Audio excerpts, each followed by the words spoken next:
All right, let's get into it. So, to start out, could you give a definition of what travel hacking actually is and what it all means? It really just refers to taking advantage of these sign up bonuses that banks like to toss your way for credit cards in order to accrue points that you can use for booking flights, booking hotels, booking rental cars. I mean, depending on which card and which bank you're using, you can use these points in a ton of ways. It can also be for cash back.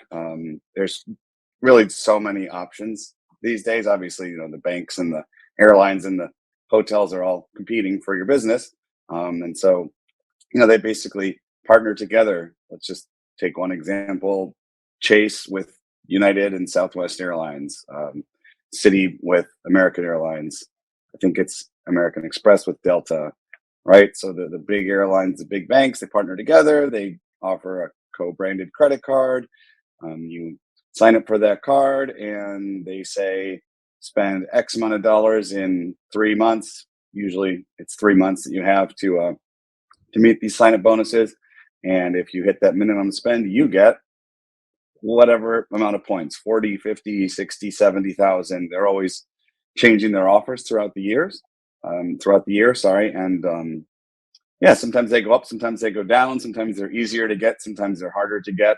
It's a whole thing. I mean, there's several blogs out there that exist solely for this purpose.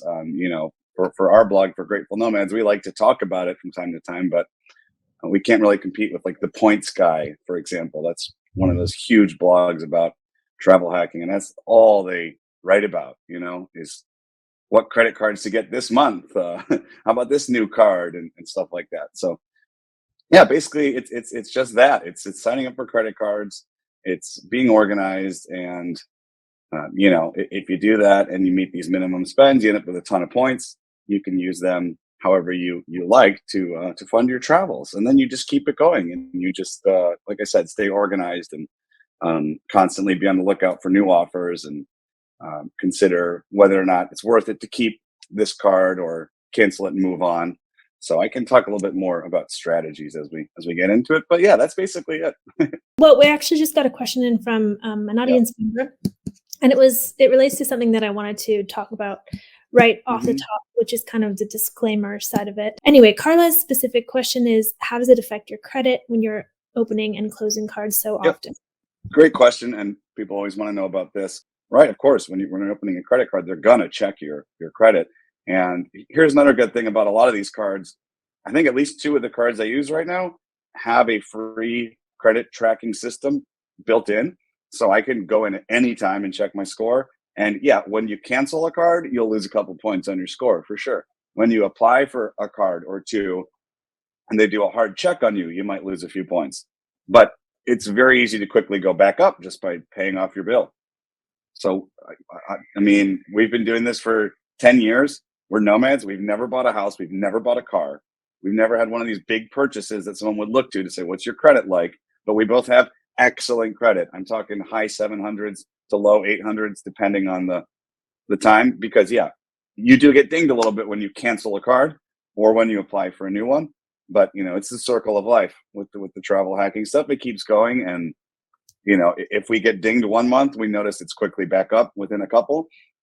And it's another thing about being strategic. Like if you are trying to buy a car or buy a house soon, maybe you don't want to apply for 6 credit cards this year to get free hotel stays, because you probably want to be concerned with those applications for these kind of big life purchases, which we haven't done yet, and we still don't really have plans for that in the near future. So it's worked out fine for us. I mean, I could check my credit score right now in a matter of minutes, but I don't need to. I know it's sitting pretty there. I know it's excellent, because a lot of these cards we have, you can't even get them unless you have excellent credit. So Do you have an all-star, an all-time recommended card when someone says, "Oh, I want to get into this. Where should I start?"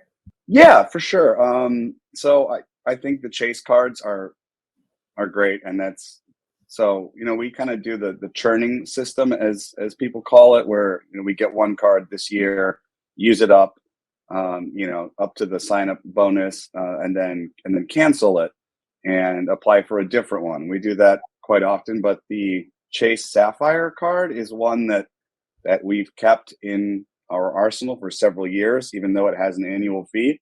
Um, and I just find it to be 100% worth the $95 a year fee. I mean, for example, of the many perks that they give you, one of them is a $50 hotel credit for booking through their system. So we're actually headed to back to Mexico shortly, and we're gonna overnight in Panama City on the way. And I booked a hotel in the old city for like $65 a night through the Chase portal, and I immediately got 50 of that back because I hadn't touched my annual credit yet. So, okay, the $95 fee just really became $45, right? Because I got $50 free towards a hotel. I haven't done this yet, but it also gets $100 off TSA pre-check or global entry, which is something you have to, make an appointment for and go do that. And I just haven't really had time or the opportunity to do that. There's certain cities and airports where you can do that. But if I do that this year, there's another huge perk to that card that basically makes it free, right? And yeah, they give you 3 points per dollar for dining and travel. And that's like what I use my credit card for. Airbnb stays, going out to eat, going out to bars. And anytime I use that card there, I get 3 points per dollar. So just like throughout the year, forget about the sign up bonus. It's a good one. My wife just reapplied for this card after a couple of years. I think right now it's like 60,000 points if you spend $4,000 in 3 months. And they say that through their portal, that card is worth that bonus is worth $750 towards travel. So this is something we could get into and talk forever about. But basically, the points are valued at whatever. It's usually like 1 cent per point with these credit cards. But Chase's portal gives you 125% value when you use it for travel specifically. So when I get AirPods or when I get something from Amazon, it's just whatever, 1-to-1. You use it for travel, you get a little bit of a boost. That's why we stack those points and only use those Chase points generally for travel, for flights, for hotels. I bought the AirPods during COVID when we weren't going anywhere. I had all these points laying around, and I decided it'd be nice to have some wireless headphones. So I got them. But so yeah, that Chase Sapphire card is great. They have a higher version of it called the so I have the Chase Sapphire Preferred. That's $95 a year. They have the Reserve card, which has an annual fee of $550. So it's not a great starter card because people get overwhelmed by that huge number, right, in the annual fee. And if you're not really well versed in travel hacking, maybe you don't want to start with something that's a lot of pressure. That card just has more perks. They give you $300 in travel credit. So if you use that, then your fee is really $250, right? They give you some airport lounge access through the Priority Pass, which if you buy that on its own, I think it's $300. They Right. give you Lyft, whatever Lyft special membership is, and DoorDash, and we just don't use either of those really. Like the places we travel, generally in Latin America, Lyft is not really a thing. DoorDash is not really a thing. It's Cabify and Rappi. So I had that higher level card for a year, but that was pre-pandemic when we were traveling a lot, using the lounge a lot, and the fee was only $450. They upped it to $550, and we just figured it wasn't really worth it, so we went back down. That's the cool thing about these cards is you can like go back and forth. You can sign up for the lower tier one for a year, and then you can say the next year, oh, actually, I think that I'm ready for the baller card. I'll spend a little more. I'll get the airport lounge access. I'll get TSA pre-check. I'm confident enough now I can do that. Or yeah, with the airline cards too. They have a lower entry level one, then they have a higher one that includes access to their club, the United Club, the American Club, whatever. If you decide you want to up the ante to that card after a year, they'll gladly take more money from you to give you that better card. Same time, if you get the higher level one and you realize I'm not using those perks, it's too expensive, you can downgrade. You can also just cancel You know, like people think it's this huge deal to cancel credit cards.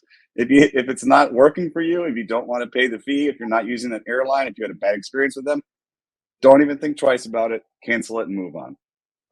But that's my best advice.